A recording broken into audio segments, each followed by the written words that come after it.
Hello everyone, my name is Doug Hills and this is the Manga Studio Guide. Today's episode is the second of our three-part series covering how you can use the perspective rulers and their perspective grids to create a scene with visual cues which can help you add some accuracy to what you're trying to create in your comic. Now in the last episode I talked about how to create a room in one-point perspective, taking advantage of Manga Studio's perspective grids and a couple of tricks to help wireframe the walls, floor, and ceiling to get a better sense of how things will look in 3 dimensions. Now we're going to take this method and apply it to 2- and 3-point perspective. The good news is that these methods require no additional tricks. We're only going to use the perspective grids to wireframe our room. Now to get things started, let's talk about 2-point perspective.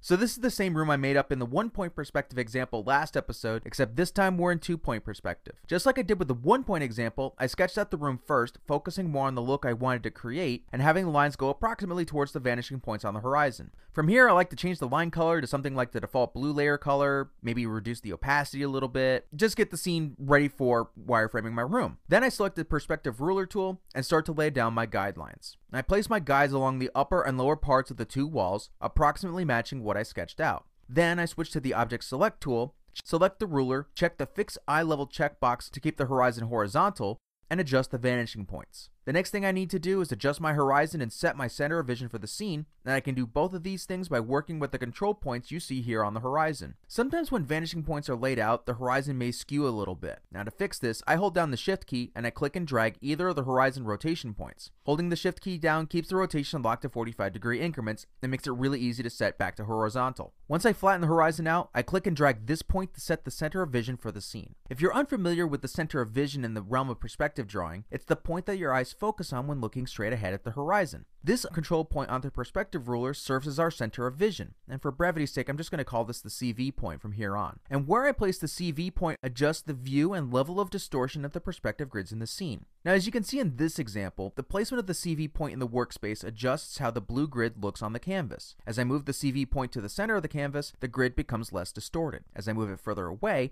the grid becomes more distorted. Going back to our room, I'm going to place the CV point around here in the room. It really could be any place in the room, it just depends on where I want the focus to be. I'm also going to place the horizon, or eye level, at about the midpoint of the room, so about 4 to 5 feet high. I then turn on the perspective grid for the far wall, in this case the green grid, zoom out a little bit so I can find the grid control point, and drag it to the scene, placing it in the lower corner of the room. In the 1-point perspective example, I set the grid size to be 8 squares from floor to ceiling, and for consistency's sake I'm going to do the same thing here. Adjust my vanishing points and grid size as needed, move the guidelines up to match up with their respective grids, and they're all set. Now to keep from accidentally moving my vanishing points as I work later on, I'm going to click on one of the guides, right click it, and select Lock Vanishing Point. Now the crosses that used to be near the guide's control point are now gone. I can reposition this guide as much as I want, but I can't reposition the vanishing point until I unlock it. From there I switch to the Direct Draw tool and draw along all of my grids. The green grid, the red grid, and the blue grid. The grid control point is the focal point for all 3 grids. By placing it in the bottom corner of the room, I know that all the grid lines will intersect at the correct points. Now for the ceiling, I could move the grid point so that the blue grid now becomes the ceiling guide, or I can use the red and green grids and use their grid points in conjunction with the guidelines to just fill things in. I happen to like this method because I don't have to reposition the grid point and possibly place it inaccurately. And there we go. The room is all framed out. And this method works regardless of where the vanishing points may be in the scene. I just set my vanishing points, set the CV point and adjust the horizon, place the grid point, tweak the guides and resize the grid, and draw in my grids. And that's all you need to do to wireframe your room in 2-point perspective. Now let's add another vanishing point to the mix and work in 3-point perspective. Now here's another take on the room, except this time the vertical lines are now converging towards a 3rd vanishing point well off the canvas. Now despite this added vanishing point, I'm going to go through the same process I did with a 2-point example. Switch to the perspective ruler, set my 3 vanishing points, switch to the object select tool and grab my CV point. I had to zoom out a bit to find it. And I'm going to place the CV point around here, turn on a perspective grid, and place the control point in the corner of the room. Tweak the various control points and guides, and get the grid size set to 8 squares tall, lock my vanishing points, switch to the straight line tool, and start drawing in my grids. And there we go. Despite the addition of a 3rd vanishing point, the process of wireframing my room out is pretty much the same as the 2-point method. Alright, one more 3-point example, and this one's going to be a bit trickier. This time I've set the scene up from a low angle, say a foot or 2 off the ground, and we're looking up. So we have a nice view of the ceiling, but we have no view of the floor. Now I'm going to go through the same steps as before, except this time I'm going to change things up a bit to adjust for my now invisible floor. So I added my vanishing points and guides, lined them up with the walls and ceiling, set my CV point, except this time it and the horizon are going to be placed below the canvas. I'll adjust it in a bit to have it set around that 1 foot mark, but a rough idea is good.